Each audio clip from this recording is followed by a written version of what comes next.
من یکم مراتبه کنشمه رو خورده ایزادا یکم مراتبه رو خورده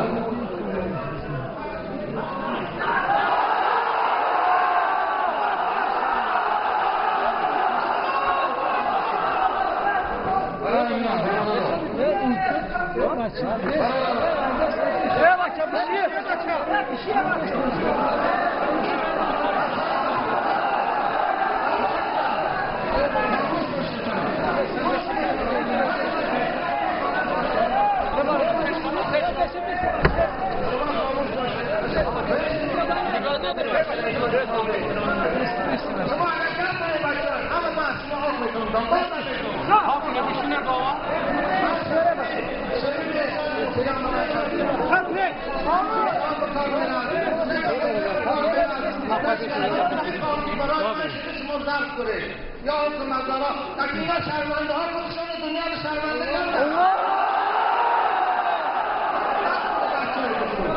سبب این مفتی و ناموس چیست؟ در این دکانه اکای حاکم رو شنبه یک رشتن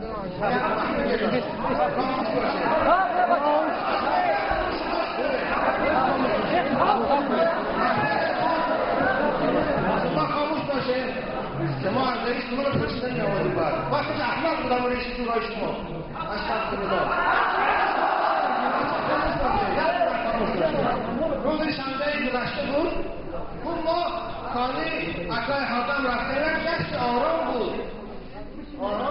من در باری محرم که 3 سال نوی هیچی صحبت داشتم و در اول صحبت فقط برای شهادت حضرت امام حسین دو در 3 صحبت کردم با این ایشان گرفتن یک دروغ در پای شهرهای برادرها بستند که گویا در محفل حسینیه که کربلا 2 میلیون آدم شرکت میکنند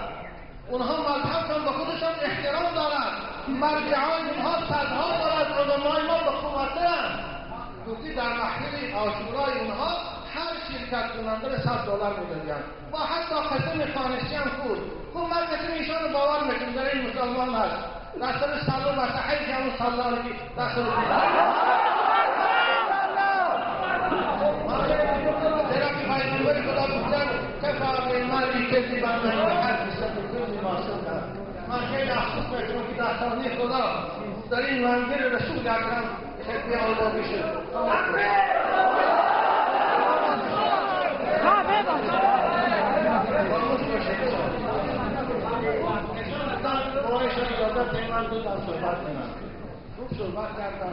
صحبت کردن و دروغ شروع کردن من اصلا طاقت نکردم اصلا من طاقتی شنیدین دروغ ندارم گفتم ایشان مفتی همین گفت دروغ است نبود قسم من خود نگفتم ایشان مفتی شما میدونید تو همین گفت دیگه موضوع کار داشتن خوب با کل حزبین بنا نظری که حریفون تقسیم کردن با تحقیل خوشم نکاستگیشان کسی آخر که من همه خصوصی موضوع شما اگر ناموسی اسلامی میگذاشته شما اگر ناموسی مذهبی میگذاشته اما روزی که قانونی حکومت درباره من این جوابای صاحب رسانه برآمد به همون وظیفه مفتیگیتون می‌سپارید میگید من این آر به خودم تا قیامت قبول نمیکنم